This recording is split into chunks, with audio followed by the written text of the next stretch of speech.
تفضل. اول شيء مبروك لعمان. الله يبارك فيك.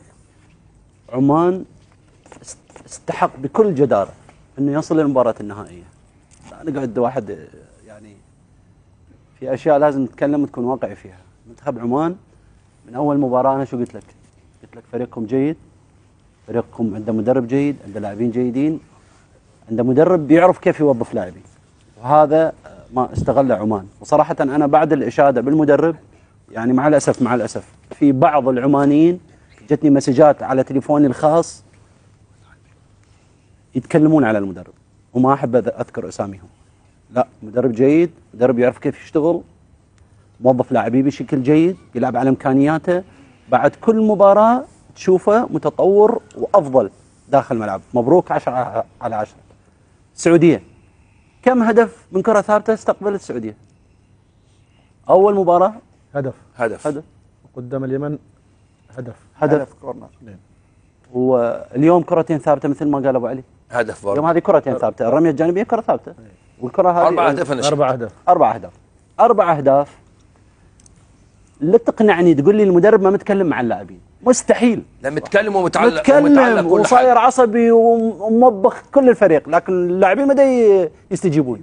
واضح انه اللاعبين ما يستجيبون. لا والله ابو علي شلون؟ ها؟ للامانه انا قاعد ورا الاحتياط. لا ادري والله المدرب انا سامعه يتكلم طبيعي. لا طبيعي ابو علي. هذه من ابجديات كره القدم. لازم من تدخل انت يعرف الكابتن محمد، هو مدرب ويعرف. على السبوره موجوده الاسامي، بالرميه الجانبيه كيف نوقف، بالكره الركنيه كيف نوقف، بالفاولات الجانبيه والاماميه كيف نوقف، ومعروف هذه. حتى البدلاء من ينزلون تشوف مساعد المدرب يجي يقعد مع اللاعب البديل، راح يطلع فلان، راح تنزل انت توقف بالمنطقه الفلانيه، انت تمسك اللاعب الفلاني. واضح هذا شغل عدم تركيز لاعبين، مو مدرب شو يريد يسوي؟ كيف يتحكم باللاعبين داخل الملعب؟ 1. 2. الهدف اللي صار على السعوديه الرميه الجانبيه، واني دائما اقولها السعوديه قول على العراق برميه. بعدين فيها تكتب اي طبعا السعوديه قول على العراق برميه جانبيه. هدف الحمدان رميه جانبيه صح. واسهل شيء في كره القدم انك تدافع ويا الرميه الجانبيه، اسهل من الركنيه، لأن الركنية تنزل بمنطقة ب6 يارد، الرمية الجانبية بعيدة، إلا اللهم الرمية الجانبية الطويلة سهلة. يقولوا ان هي سهلة، صح ولا؟ ممكن يجي منها جول. لكن أنا صراحة يعني أتفاجأ من قلبي الدفاع السعودي. أفضل قلبي دفاع موجودين في الوقت الحالي. وقف دقيقة. أفضل قلبي دفاع موجودين في السعودية، يلعبون بأفضل نادي في آسيا، تنبكتي وعلي البليهي. شوف علي البليهي وين واقف، وشفت مبكتي وين واقف. اولا 1 المسافه اللي بيناتهم يمكن 40 متر 30 متر، خلينا نقول 30 25 متر. هذه كارثه في كره القدم، رميه جانبيه، قلبي الدفاع يوقفون بهذا المكان. 2 علي البليهي، ايهما اخطر اللاعب، من الخارج ولا من الداخل؟ لا، من الداخل. مفروض انك انت تدخل للداخل وتعزل اللاعب، خلي وشه برا للجانب، تعزل للجانب حتى تجبر الرميه الجانبيه تروح على الجانب حتى انك تضيق عليه. 3 هذه المساحه، وانت ما تعرف كيف تلف على نفسك وكيف تلف على اللاعب العماني، وكيف اللاعب العماني عزلك بمنطقه بجسمه وقدر يعمل. شوف ما كمل من ديك الجهه، لا يريد يرجع منه. صراحه يعني كميه فوضى غير طبيعية. هذه لها تفسير واحد فقط، عدم تركيز. لاعب ما موجود في المباراة، مش مركزين. لاعب ما موجود. لا ورمية نفس الكورة ما في اوفسايد يعني، صح ولا لا؟ نشأت بكمل عليك بعد. دائما يبين لك من المواقف هذه اللاعب مو بالعمر الخبرة ترى. لا ما له دخل، ما له شغل. البلاهي هذا انا اتوقع في لاعبين شباب او قول ما يسوون عمر اصغر، عمره 20 سنة 22 سنة ما يوقف الوقفة هذه. بلاهي عمره 34 سنة 35 سنة تنصدم بالمدافع على مستوى عالي، على السنوات الاخيره بعد ما فيها اوف سايد يعني. انت لازم يدري، لازم يفكر. مثل ما قال نشأت، ما لي شغل، ما اي شيء في كره القدم ما اخلي المهاجم يروح على الجول وانا واقف برا. المفروض يصير العكس، يعني طالب هو داخل المهاجم برا. بعدين جمال هذا بيلعب اوت، رايحين ل4 يا ريال موجودين. ذلك فوضى 4 على 1 بيلعب اوت. تدري ايش المشكله؟ في مشكله والله. تدري المشكله؟ بقول لك وش، انه اللاعبين الاثنين يلعبون فين؟ في نادي الهلال. شوف ويلعبون شوف مع ناصر، بعض طالع. فين؟ في النادي. يعني الغلطات هذا المستغرب اشوفها في المنتخب. شوف كم لاعب، شوف عندهم ناصر. شيء غريب. الهلال المشكله فين يا ناصر؟ الهلال تفضل الموسم الماضي ما استقبلش كم واحد أبيض؟ ولا هدف من كره ثابته مع قيسوس. طب انا ايش اقول لك اللاعبين اللاعبين يلعبون وين؟ توقف تغلط الاحمد يعني المفروض تكون ايش؟ منسجمين. تكون في تفاهم، زين تقل الاخطاء، صح ولا انا غلطان؟ بما ان احنا نلعب مع بعض في النادي. انا الصراحه متفاجئ ان الاخطاء هذه كثيره في المنتخب. يا ناصر الارقام يعني الارقام الخاصه باللاعبين في الهلال ارقام كبيره جدا. هذا اللي ما استقبلوا ولا هدف من كره ثابته.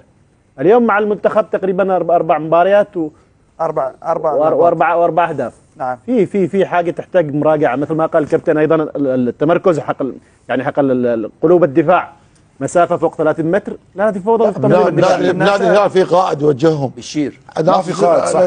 القائد دفاع وحارس مرمى في توجيه من قياديين داخل الملعب. جمال هذه ابجديات كره قدم. ما له دخل قائد، ما له دخل قائد، رميه جانبيه. وياك انا القائد لا دخل بالوقفه شلون ما يخالف ما عندي مشكله، ما اختلف وياك. القائد لازم يتكلم، لازم يشيل المجموعه. كابتن في نقطه بس ماكو بس معاك. لازم يكون فريق ناقص وشافوا 2 وحطوا لا ما له دخل. لا دخل والله. مهاجمين كانوا هذه ما إلها غير تفسير انه اللاعب ما مركز، لانه انت بمجرد انك انت تنطيه داخل وانت تروح على الخارج. هذه مشكله كبيره، لانه من الابجديات انك انت تعزله للجانب. متفق معاك 100%.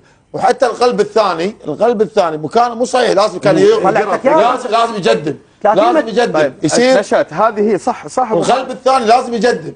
كان واقف بعيد ساهي عن اللاعبين كأنه طلع من اللعبه، وفعلا طلع من اللعبه وخذ الاريحيه. لاعبين المنتخب العماني نقول لهم الف مبروك، يستاهلون. وصلتوا النهائي انتم المنتخب البحريني، الف مبروك.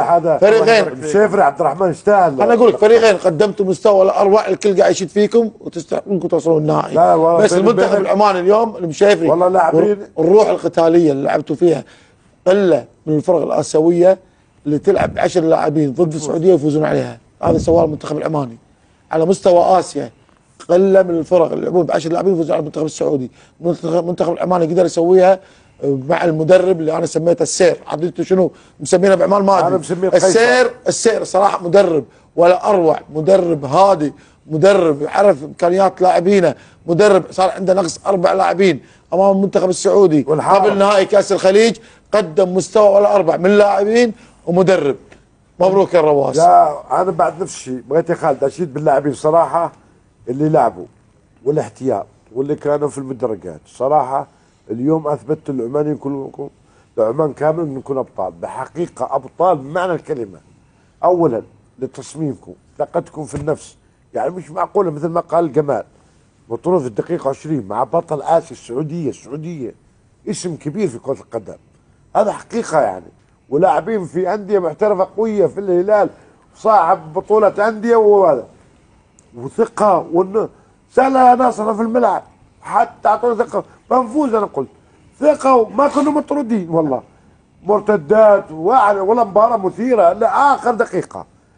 لاعب امكانيات كله حتى اللي بيدخل. وانت تشوف اللاعب لما انطرد كيف بيبكي. منذر علوي لاعب كان في البطوله وكان منها. واللاعبين حتى السعوديين شوف عرفوا انه فنان. السعوديين سلموا عليه جاي بيواسونه وغير لاعب. ولعلمك ما دخل مباراه متاخر. انا شفته وسلمت عليه بعدين دخل لما حس ثقه المنتخب وكذا يمكن سجل دخل لان حس كذا. ونفس الشيء العمليه مثل ما ذكرت انت المدرب يستحق. انا اسميه القيصر من زمان لقبه. صراحه مباراه اليوم انا استمتعت. الرواس عفوا بس اقول كلمه انا واحده. انا اكمل على كلام اخوي نشأت. بالنسبه للهدف الثاني ليش ما يكون ايضا هذا يعني عمل مدرب؟ هي عادي عمليه الرميه هذه للعمان غير؟ لا طبعا مثل احنا ما قلنا خطا من السعوديه. لا بس انا تكلمت بس عن الجانب الدفاعي. ايضا هذا تكتيك هذا عمل جمله تكتيكيه ونجح فيها ايضا يا كابتن. وقفه لاعب ايضا عفوا اليوم في 3 لعيبه واقفين تشوف غير علي يا كابتن ازاي بس اكمل هذه. تشوف عمليه الاستخلاص اليوم، استخلاص الكره من الفريق السعودي، يعني ما يعطونهم فرصه، يعني ضغط عالي جدا وضغط على حامل على اللاعب المستحوذ على الكره، ما يعطون اللاعب السعودي، يعطون اللاعب السعودي فرصه يلف بالكره حتى. ابو جاسم فهذا كله عمل يعني.